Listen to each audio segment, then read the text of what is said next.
There's always one person who ruins college for you. For me, it wasn't my professor, or my grades, or even my anxiety. It was a boy I didn't even like. I arrived with 2 suitcases, a 3.9 GPA, and enough ambition to make my parents cry. They hugged me like it was a funeral. My mom said, "Make us proud, okay?" I nodded, but my eyes were already scanning the campus. The tall buildings, the athletic boys in hoodies, girls wearing crop tops in October. This wasn't high school anymore. Room 3B. That's where I met Stacy, my new roommate. Pretty, loud, the kind of girl who posted vlogs crying and got 20K views. We clicked. Kind of. "You're like the main character," she said, unboxing her LED mirror. "Like mysterious but hot. You have emotional damage vibes. I like it." I laughed it off, but truth is, I was trying to disappear into this place, trying to be invisible and focused. I didn't come here for drama. I came to win. Until he showed up. We were at one of those lame freshers mixers, the kind where no one wants to be seen actually having fun. He walked in late, of course. Everyone noticed. Black hoodie, sharp jawline, 6'4", football build, that "I don't care but I know you're watching me" walk.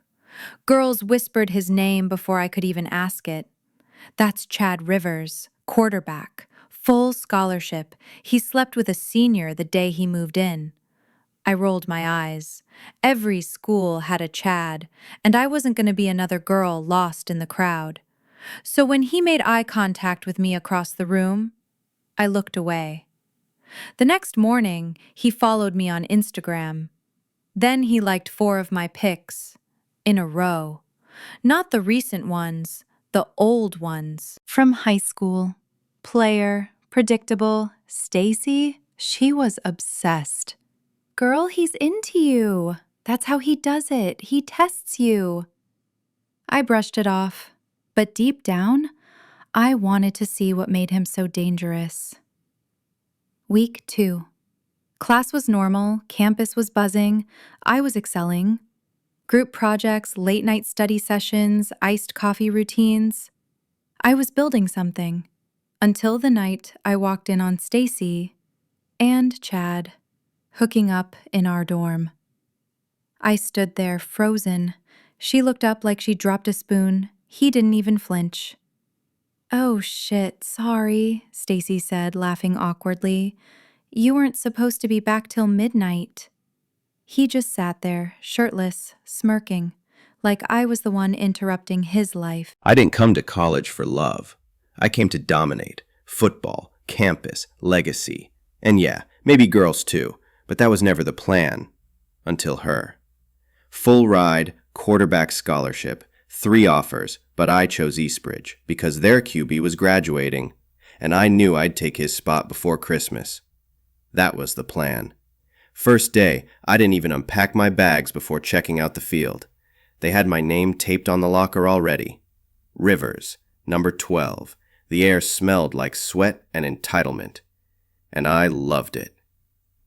My roommate, Marco, was a junior on the O-line. Big dude. Party animal. He looked me up and down the second I walked in and said, "Yo, you're that freshman QB, huh? Hope you got thick skin. This place eats egos." I smirked. Good thing I'm not here to survive. I'm here to run shit. That first week was a blur. 2-a-days, weight training, team bonding nights that ended in half-naked pool games with girls from sororities I couldn't pronounce. Every day I woke up to new DMs, new attention, new whispers when I walked into the dining hall. "That's Chad. QB1 already. He's gonna replace Jackson." They weren't wrong. Then one day, walking out of Econ 102, hoodie over my head, I saw her. Just for a second. Blonde, slim, clean vibe, hoodie sleeves too long, holding iced coffee like it was her weapon. She didn't look up, didn't glance, didn't even seem to notice me. I almost said something, then caught myself and turned to the girl on my right instead. "Yo, you coming to the mixer later?"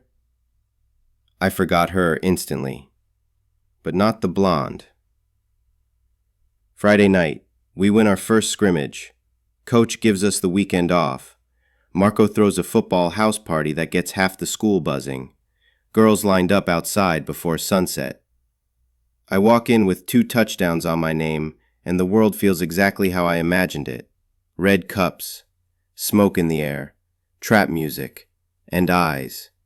Always eyes. That's when I saw her again. Blonde girl, quiet, not drinking, hanging near the wall. And next to her, her roommate, short dress, loud laugh, the type who grabs your arm like she owns it. "You're Chad, right?" she purred. "My roommate's obsessed with you." I looked over at the blonde. She wasn't even facing me. "Yeah?" I said. "She's got a weird way of showing it." Roommate laughed, then leaned closer. 10 minutes later, we were back in her dorm. She pulled me in like it was fate. I didn't ask questions, didn't think twice. Until the door opened, and she walked in. Blonde hoodie, same eyes, staring at me like she already expected it. "Oh, sorry," she said, flatly. "Didn't know the room had a reservation." She didn't blink, didn't react, didn't cry. She just walked over to her side of the room, dropped her bag, and opened her laptop, like I wasn't even there. That was the first time I actually noticed her. "I thought you said you'd be here hours later." The roommate scrambled to cover up, babbling something about miscommunication. Summer didn't look at either of them. She picked up her laptop, turned, and walked right back out. And that was it. Chad stood there shirtless, breath shallow, watching the door shut behind her. He thought it was over. It should have been. But the next week, Summer sat beside him in class like nothing had happened. Didn't mention it. Didn't even bring it up when they ran into each other in the hallway or at the quad. "You mad at me or nah?" Chad finally asked one afternoon. Summer sipped her iced coffee and said, "You didn't owe me anything." But she didn't smile, didn't laugh. Her guard went up so fast he felt the ice from across the table. Time passed. He didn't chase her, not directly. But he started skipping frat parties, showed up to class early, sat where he knew she'd see him. One night, Summer was struggling with Finance 101. Chad passed by her dorm, saw her lights on, and knocked. "Need help? With numbers? From you?" You'd be surprised. They studied for hours, no touching, no flirting, just numbers. And the quiet rhythm of 2 people relearning each other. After that, things changed. He walked her to class. She started bringing him snacks before practice. He stopped texting random girls. She started laughing again. They weren't dating, not yet, but everyone around them saw it. Marco said it first. "Yo, you're literally smiling at your phone like a simp." "Shut up," Chad mumbled, but didn't stop smiling.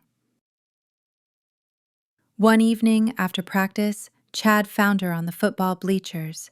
She looked up at the sky and asked, "Do you ever think this, whatever this is, will actually work?" "What, us?" "You and me?" He sat beside her, didn't answer at first. Then he said, "I've never had someone slow me down before. I like it." She turned. Their eyes met. No music, no crowd, just tension. Then he leaned in, and for the first time, they kissed. Soft, earnest, real. For weeks, they were inseparable. Late-night study sessions, coffee runs, secret jokes, deep conversations under fairy lights outside the library. Summer didn't rush. She never gave him everything. She waited, made sure he was steady. And Chad? He was falling hard.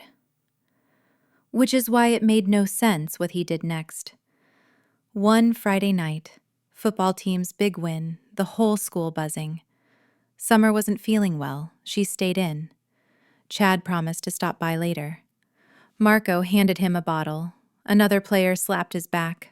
Music blasting, girls dancing. He should have gone home. But he didn't. Her name was Bella from sophomore year. Said she'd been watching him all season. Quarterback and cute, what a combo. He should have walked away, but the moment felt easy, too easy. So he took it. Summer found out, not from Bella, not from Chad, from her roommate, the same one he had hooked up with before. You really thought he changed? She said, smirking. He's just doing what he always does. Summer didn't cry, didn't scream. She just stared at her phone. One unread text from Chad. I'm sorry, I don't know what happened. She deleted it, turned off her notifications, and whispered to herself, I knew it. I fucking knew it.